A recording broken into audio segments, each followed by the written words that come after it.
जय भगवान। जय भगवान शिव जी। जय श्री राम। जय श्री कृष्ण जी। जय गणेश। हम सभी ये चाहते हैं कि हमारे जीवन में शांति मिले, आनंद रहे और सुख रहे। जब जीवन हमारा शांत होगा और आनंद होगा तो सुख अपने आप ही उत्पन्न होता है। कोई ऐसा व्यक्ति नहीं है जो ये ना चाहता हो कि उसे सुख मिले, लेकिन सुख प्राप्त करने का आधार हम सबके अपने विचार होते हैं। हम जैसा सोचते हैं, जैसा समझते हैं,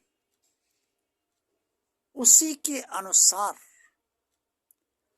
हमारे भीतर एक विचारधारा बनती है और उसी विचारधारा के आधार पर हमारे भीतर तरह तरह के भाव और भावनाएं उत्पन्न होती है।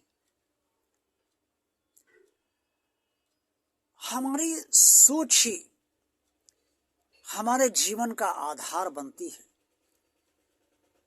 और अगर हम अशांत हैं तो उसका कारण हमारी सोच भी हो सकती है। दुख सभी के जीवन में आते हैं और दुखों के कारण अशांत दुख के समय लगभग सभी लोग हो जाते हैं। लेकिन अगर हमारी सोच अच्छी है, हमारे विचार अच्छे हैं, भगवान पर हमारा अटूट विश्वास है, हम जिसे पूजते हैं, जिसे अपना मानते हैं, उस ईश्वरीय स्वरूप से हमारा गहरा लगाव है, तो हमारे भीतर दुख की कठोर घड़ी में भी ये सदा भाव बना रहता है, सदा ये विचार बना रहता है दृढ़ता के साथ कि हमारा भगवान हमारा साथ अवश्य देगा और वो हमें निराश नहीं करेगा। ये विचार ही तो है। जितने अच्छे विचार हम अपने अंदर रखेंगे और जितने अच्छे भाव हम अपने अंदर रख पाएंगे, हमारी भावना जितनी शुद्ध रहेगी, हम उतना ही भगवान से तो गहराई से जुड़ेंगे ही। इस संसार में भी हम शांति, स्थिरता और सुख अवश्य प्राप्त कर पाएंगे। बिना इसके सब कुछ असंभव हो जाता है। अगर बहुत भौतिक साधन आपके पास जीवन के लिए हैं और भौतिक साधनों का कोई अभाव नहीं है, लेकिन विचार अगर अच्छे नहीं हैं तो भी आपको शांति नहीं मिल सकती, आनंद नहीं मिल सकता और सुख की प्राप्ति अनुभव नहीं हो सकती। ये विचार ही हैं जो परिवार में एकता देते हैं। ये विचार ही हैं जो समाज से हमारा सामंजस्य बनाते हैं। ये विचार ही हैं जिससे हम भी सुखी रहते हैं और अन्य भी सुख हमसे प्राप्त करते हैं। अगर हमारे विचार अच्छे ना हो तो ये सब असंभव हो जाएगा, संभव नहीं हो सकता। इसलिए हम सभी को अपने विचारों पर सदा ध्यान देना चाहिए।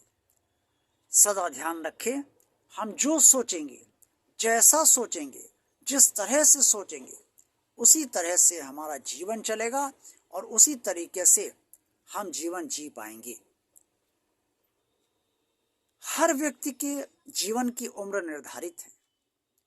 मेरी अपनी भी निर्धारित है और आप सबकी भी निर्धारित है। ऐसा कोई प्राणी नहीं है जिसके जीवन की उम्र निर्धारित परमात्मा ने ना की हो। लेकिन मनुष्य और अन्य प्राणियों में फर्क ये है कि मनुष्य के अंदर भावना है, बुद्धि है, मस्तिष्क है, सोचने समझने की शक्ति है। अन्य के अंदर ये स्थिति नहीं है। इसलिए मनुष्य का ये कर्तव्य है अपने प्रति कि वो स्वयं पर ध्यान दे, अपने विचारों पर ध्यान दे, ताकि वो खुद सुखी रहे, खुद आनंद की प्राप्ति करे और खुद शांत रहे। जब भी हम किसी के बारे में बुरा सोचते हैं तो अशांत हम स्वयं होते हैं, और जब हम अच्छा सोचते हैं तो शांत हम स्वयं होते हैं। तो भोग हम शांति और शांति का स्वयं करते हैं। अन्य को अपने विचारों से कष्ट या सुख हम देंगे या उस पर कितना पड़ेगा कितना नहीं पड़ेगा ये तो वही जानता है, लेकिन पहले तो भोग हम खुद ही करते हैं। किसी के बारे में बुरा सोच के देखिए, आपको अंदर से एक क्रोध की अग्नि आपके अंदर जलेगी और आप ये कर दूंगा वो कर दूंगा वगैरह वगैरह सोचने लगेंगे। इसलिए अपने ऊपर निरंतर अंकुश रखें, नियंत्रण रखें और प्रयास ये करें कि आपके विचार अच्छे बने। सत्संग का आश्रय लें, अच्छे गुरु का आश्रय लें और भगवान के प्रति समर्पित रहें। धार्मिक ग्रंथ अवश्य पढ़ते रहें, जो ग्रंथ आप पढ़ना चाहते हैं। सद साहित्य अवश्य पढ़ते रहें। निसंदेह आपके विचार अच्छी तरफ ही उन्मुख होंगे। आज के वीडियो में बस इतना ही। अगर आपको लगता है कि मेरे इस वीडियो से आपको लाभ वास्तव में हुआ है या हो सकता है, तो इस वीडियो को लाइक अवश्य कीजिए। भगवान और आप चैनल को सब्सक्राइब अवश्य कीजिए अगर अभी तक आपने नहीं किया है तो, और अन्यों से भी को भी करने को उनको प्रोत्साहित कीजिए। इस वीडियो को अगर ये वीडियो पसंद आया तो ज़्यादा से ज़्यादा शेयर कीजिए। भगवान और आप चैनल को ज़्यादा से ज़्यादा लोगों को शेयर कीजिए। अपने कमेंट्स अवश्य दीजिए, सुझाव अवश्य दीजिए। जो आप और भी अच्छा चाहते हैं मुझसे इस भगवान आप चैनल की सेवा में, वो अवश्य बताने की कृपा करें, अपने सुझाव अवश्य दीजिए। आपका दिन आज अच्छा ही व्यतीत हुआ होगा, ऐसी मेरी आशा है। आप सबका कल्याण हो, मैं निशित कुमार यही कामना अपने प्रभु भगवान शिव शंकर जी से करता हूँ। जय शिव शंकर। ओम नमः शिवाय।